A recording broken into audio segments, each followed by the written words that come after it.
होणार सून मेरा घरची।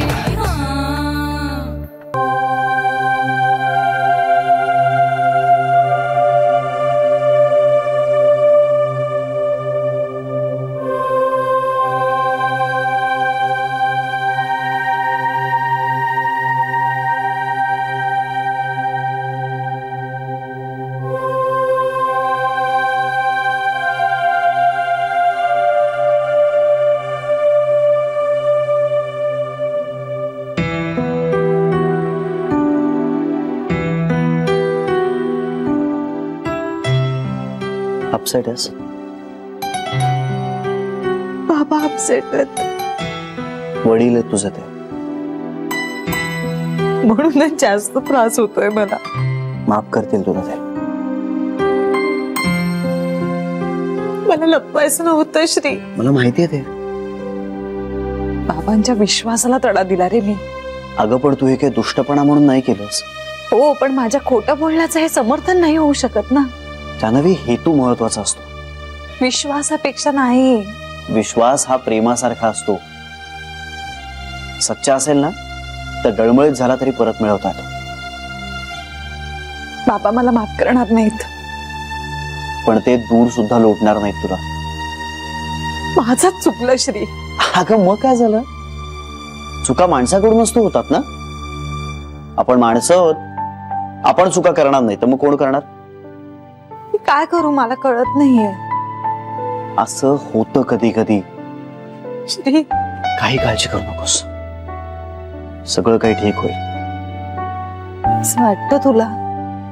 खात्री आहे मला।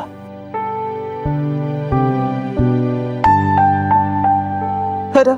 अगं तुझे वडील आहेत ते तुला समजून घेतील, तुला माफ करतील। त्यांचा जीव आहे तुझ्यावर।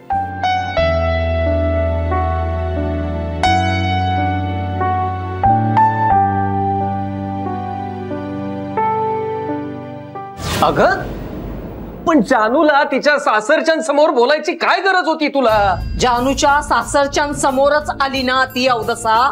तुझ्या बोलण्याला काही ताळतंत्र नाहीये कला। हो, जानूच्या वागण्याला आहे का? अगं पण म्हणून मुलीच्या सासरच्यांसमोर तिचा अपमान होईल असं बोलणं शोभतं का तुला कला? का? आणि माझा आपला अपमान झाला तो? दत्तासमोर मान खाली घालायला लागली तुम्हाला। जानूने जर हे आपल्यापासून लपवलं नसतं तर ही वेळ आली असती का? आणि हेरवी मारे अगदी जगातलं सगळं बोलत राहते, हे का बोलू नये तिने? आणि मी काय केलं? काय केलं तिला सांगा ना? काय शिवीगाळ केली का? मारहाण केली तिला मी? फक्त काय विचारलं, हे तू का सांगितलं नाहीस म्हणून एवढंच बोलले ना मी। एवढंच बोलले ना मी। हा, आता मला काही तुमच्या त्या कोकिळेसारखं मंजूळ बोलता येत नाही, माझा आवाज मोठा आहे। पण विश्वासघात, फसवणूक या सगळ्याचा उच्चार करायची काय गरज होती तिथे? नाही का केला तिने आपला विश्वासघात? सगळं माहित असूनही आपल्याला सांगितलं नाही, हा विश्वासघात नाही तर दुसरं काय आहे हो? आणि काय हो, मी नुसतं विश्वासघात बोलले तरी त्याचं तुम्हाला एवढं लागलं, आणि तिने विश्वासघात केला त्याचं काहीच नाही तुम्हाला? का? का तिला सगळं माफ आणि शहाणपण सगळं फक्त मला शिकवायचं? हेच मी केलं असतं तर? जानूचं लग्न मी मोडण्याचा प्रयत्न केला असं जेव्हा तुम्हाला वाटलं तेव्हा तुम्ही अगदी मारे डिवोर्स द्यायला निघाला होता। आता तुमच्या मुलीने तेच केलं तर तिचे नाव टाकणार आहात का मुलगी म्हणून? का तिला सगळे गुन्हे माफ? आता सांगा ना, गुन्हा एकच आहे ना, मग शिक्षा वेगळी का? नाही कला, गुन्हा एक नाहीये। तू तिचं झालेलं लग्न, तिचा संसार मोडायचा प्रयत्न करत होतीस। हो का? पण तिने प्रयत्न नाही केलाय, तिने मोडून दाखवलंय। मग आता काय शिक्षा आहे तुमच्या दरबारात तिच्यासाठी?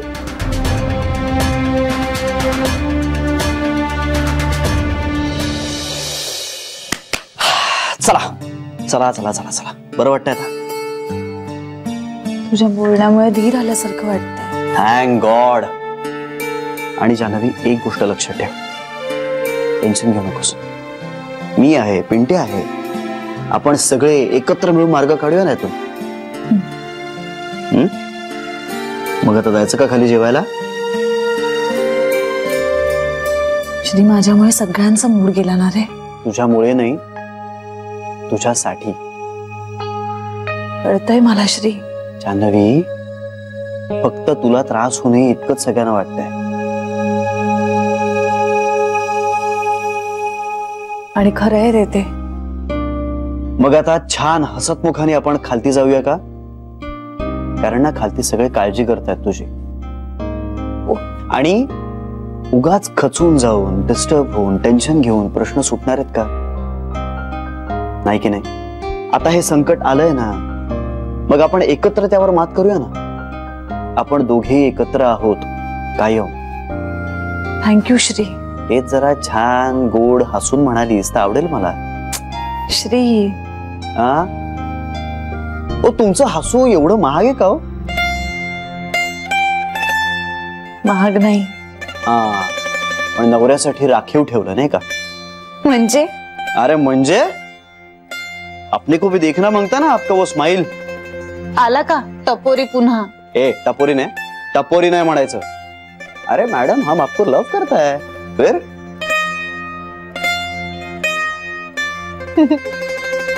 हसी हसी तो फसी. हसली मैडम, आप भी अपने को लव करता है ना? नाही. माझं फक्त माझ्या नवऱ्यावर प्रेम आहे. अरे तो दिखाओ ना फिर. काय? वही लव. कसं? गोड हंस के.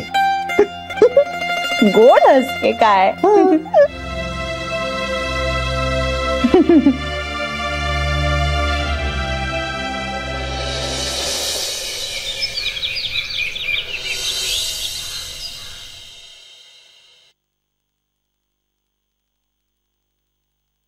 घे चहा घे. खारी पण आणली. अरे यार, आता ही राडा घालणार. काय रे, काय झालं? अरे असं भूत बघितल्यासारखं काय बघतोयस? आई आहे मी तुझी, जन्म दिलेली. घे चहा घे. चहा घे. घे घे. हा, सावकाश ना बाळा. ही खारी पण घे. खारी घे. खारी घे. का भरवू? मी खातो. आणि डबा भरून ठेवलाय मी. हा, बटाट्याच्या काचऱ्या केल्यात तुझ्यासाठी. काय झालंय का हिला? दरवेळेला मला म्हणत असते संचारलंय. आज हिला संचारलंय की काय? काय रे, आता काय नुसतं थोबाडाकडे बघतच बसणार आहेस का? चल चल, उशीर होतोय ना तुला. आटप लवकर, आटप. मी पटकन तुझा डबा घेऊन येते. हा,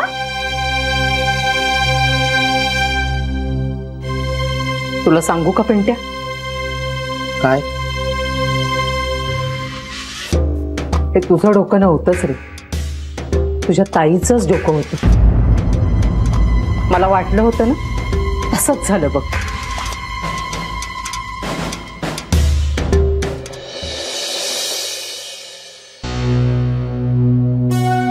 मला मान्य आहे माझं चुकलं आई याची. पण तुम्ही चुका सुधारत नाही, रिपीट करता.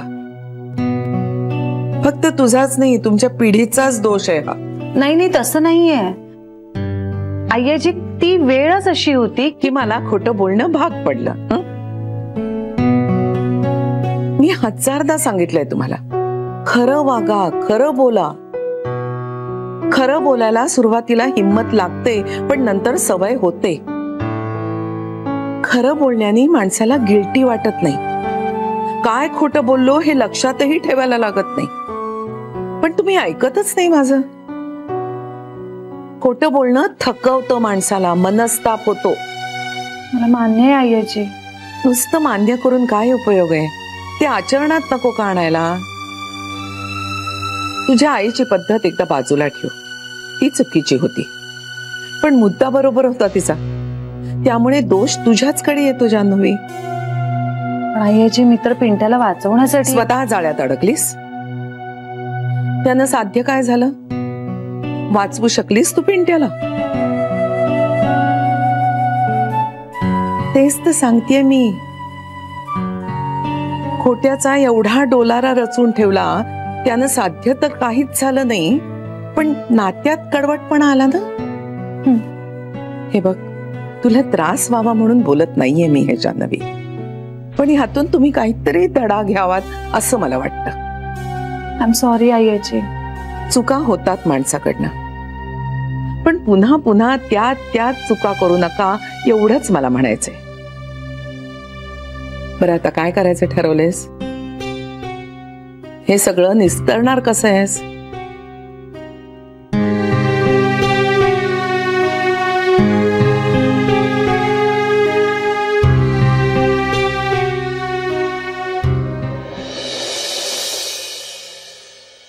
हे सगळं निस्तरण्याची जबाबदारी जान्हवीची नाहीये.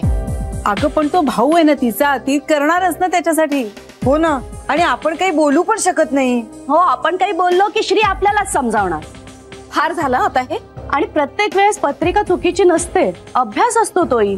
तिच्या आईपासून बाळाला धोका आहे हे दिसतंय की आपल्याला. अगं हो, पण आपण काय करणार सांग? हो ना, आपण तरी काय करणार? ती तिची आई आहे, आपण तिला तोडू तर शकत नाही ना. पण जान्हवीला तिच्या आईपासून दूर तर ठेवू शकतो ना आपण.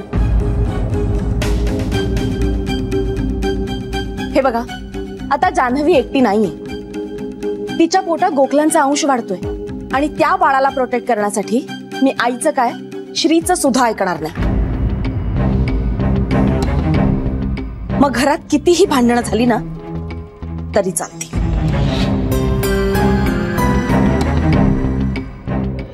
एक मिनिट, यात ताईचं काहीच नाहीये. नाही कसं? करती करवी तिथं ताईच आहे ना. हे सगळं माझ्यामुळे झालंय. अरे वा, अजून आहेच का तुझं ताई ताई? अगं तिचा काही संबंधच नाहीये यात. अरे वा रे वा, मी काहीच केलं नव्हतं तेव्हा बाप लेक अगदी माझ्यावर टराटरा ओरडत होते मी जानूचं लग्न मोडण्याचा प्रयत्न केला म्हणून. घराबाहेर काढायलाही कमी केलं नव्हतं तुम्ही मला. आणि आता जानूने तेच केलंय तरी तिचा काहीही गुन्हा नाही, तिचं काहीच चुकलं नाही. हा कुठला न्याय रे? का तुझे बाबा लेकीच्या प्रेमात आंधळे झालेत तसा तूही बहिणीच्या चुकांवर पांघरून घालतोयस? अगं पण ताईचा काही दोष नाहीये यात. ओरडू नकोस माझ्यावर, कळलं ना? खोबड फोडेन तुझं. हे बघ, तुला माझ्याबरोबर जे करायचं ते कर, पण ताईवर आळ घ्यायचा नाहीस. आळ घेऊ नको तर काय करू रे? हा, ह्या सगळ्याच्या मुळाशी तुझी ताई आहे. चांगलं लग्न मोडलंय तिने. अगं आई, ते तिच्यामुळे नाही मोडलंय. तू कितीही ठणाणा कर, तुझ्या बाबांनी मान्य केलेलं नसलं तरी त्यांना हे पटलेलं आहे की हे सगळं जानूमुळे झालेलं आहे. तुझ्या बाबांना दत्तासमोर मान खाली घालायला लागली. कुणामुळे? जानूमुळेच ना. खबरदार, यापुढे जानूला भेटलास तर किंवा तिच्याशी बोललास तर. आई प्लीज. माझं मेलेलं तोंड पाहशील पिंट्या तू, सांगून ठेवते. हाय,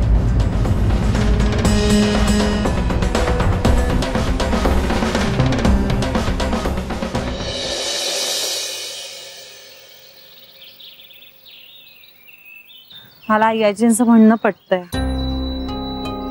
सुरुवातीलाच खरं सांगितलं असतं ना तर बरं झालं असतं. हे असं लग्न मोडणं आणि मग त्यानंतरचं सगळं काही झालंच नसतं ना. जान्हवी, अगं लग्न मोडायला आधी ठरायला तर हवं ना.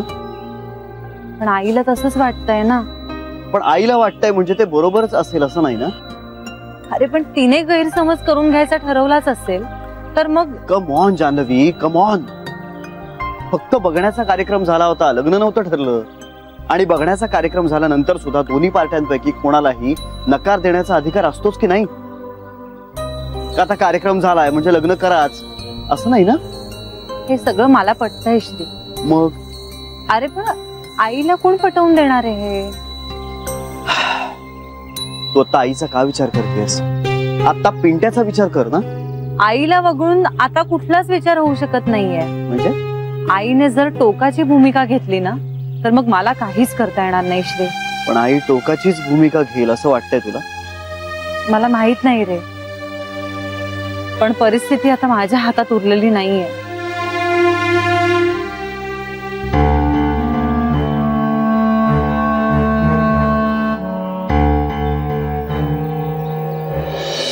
मला ती बाई जान्हवीच्या आयुष्यात नकोय. असं म्हणून कसं चालेल बेबी? निदान तिची डिलिव्हरी होईपर्यंत तरी नको. हे आपण कोण ठरवणार? मग कोण ठरवणार? हा चॉईस जान्हवीचा आहे बेबी. समोरचं चुकत असेल तर आपण काही बोलायचंही नाही का? थांबवायचंही नाही का त्याला? बेबी तू यात पडू नकोस. हा, मी न पडल्याने प्रश्न सुटणार आहे का आई? बेबी आई किती चौताळली होती ती बाई काल, पाहिलंच ना तू? आणि ती जे काही बोलली ना आतापर्यंत त्याच्यापेक्षा कमी बोलणार आहे का ती यापुढे जान्हवीला? का त्रास देते ती तिला? मला असं वाटतं जान्हवीने या सगळ्यातनं दूर राहायला हवं. आणि पिंट्याच्या लग्नाची इतकी काय घाई आहे ग? बाळ झाल्यानंतर नाही का पिंट्याचं लग्न होऊ शकत? आत्ताच कशाला काढायचंय मुहूर्त? तो त्यांचा प्रश्न आहे बेबी. असेल, पण जान्हवीच्या पोटातल्या बाळाचा विचार जर तिची आई करत नसेल तर आपणही करायचा नाहीये का? बाळाला काहीही होणार नाहीये बेबी. हे तुम्ही सगळे मला स्टॅम्प पेपरवर लिहून द्याल का?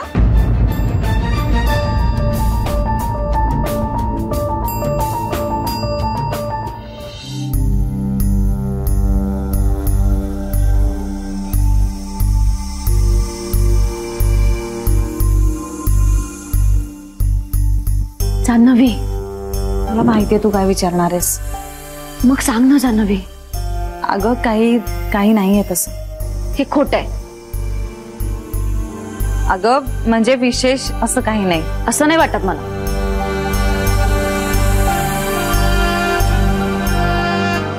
नको काळजी करूस. काळजी नको करू म्हणून काय काळजी जाते का? मनीष आणि मी रात्रभर जागे आहोत माहितीये तुला. म्हटलं फोन करावा तुला आणि विचारावं, पण मग नाही केला. म्हटलं भेटल्यानंतरच बोलू. सांग ना काय झालंय? अगं तसं खरंच काही विशेष नाहीये. हे बघ, मी एरवी फोर्स केला नसता तुला, पण बड्डेच्या वेळी जे जाणवलं ना ते खोटं नव्हतंच. मग का सांगत नाहीयेस तू मला? अगं पिंट्याच्या लग्नावरून जरा टेन्शन आहे. पण तुला का टेन्शन येतंय त्याच्या लग्नावरून? म्हणजे अगं बहीण आहे मी त्याची. जान्हवी, तू प्रेग्नंट आहेस हे विसरू नकोस. एवढा स्ट्रेस बरोबर नाहीये बाळासाठी. अगं स्ट्रेस नाहीये. नको काळजी करूस. सगळं ठीक होईल. आलेच.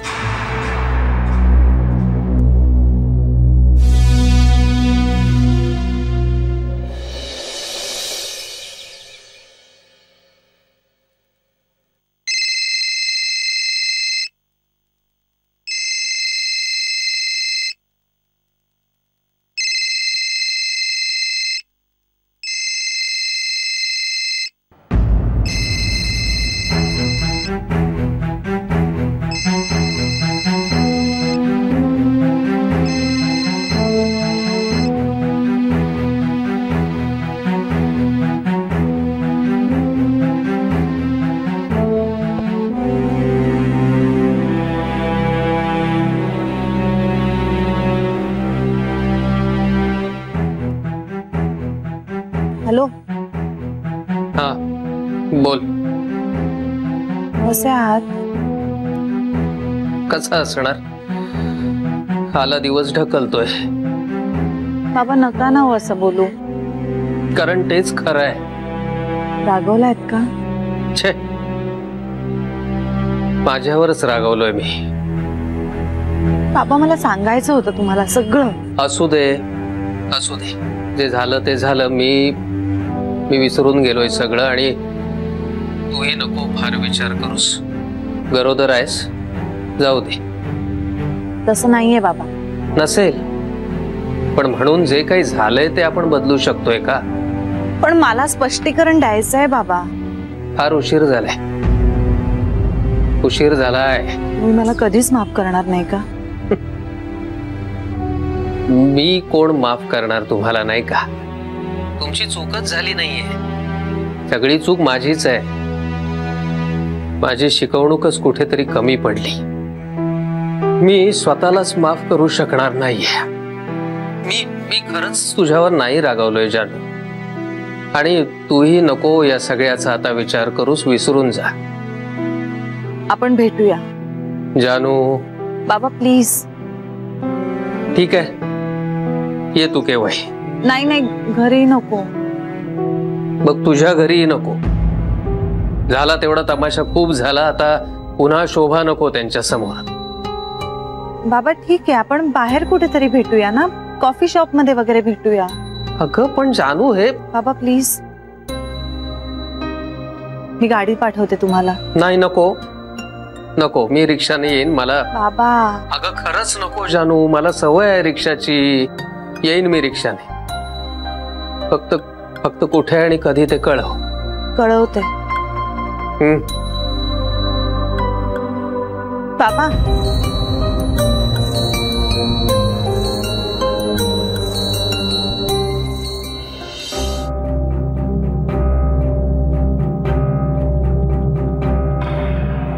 नशिबाची सुद्धा किती परीक्षा बघायची. हो ना ग.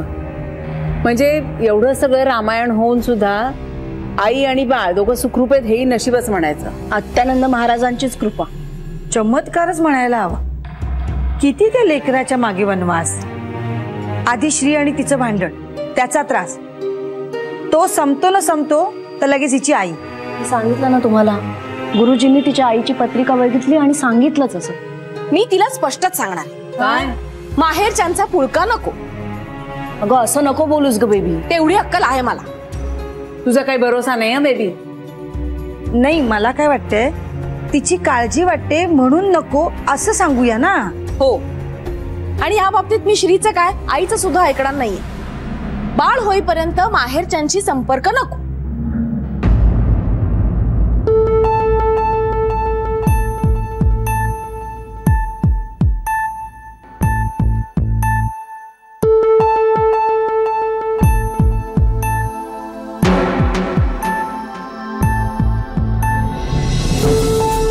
काय झालंय? बोलायचंय तुझ्याशी.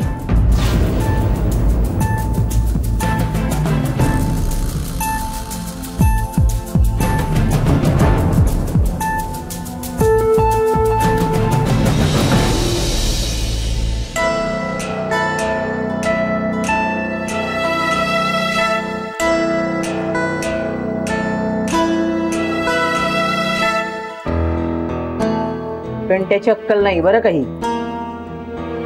बोलला मला, जानूने सांगितलं म्हणे असं करायला.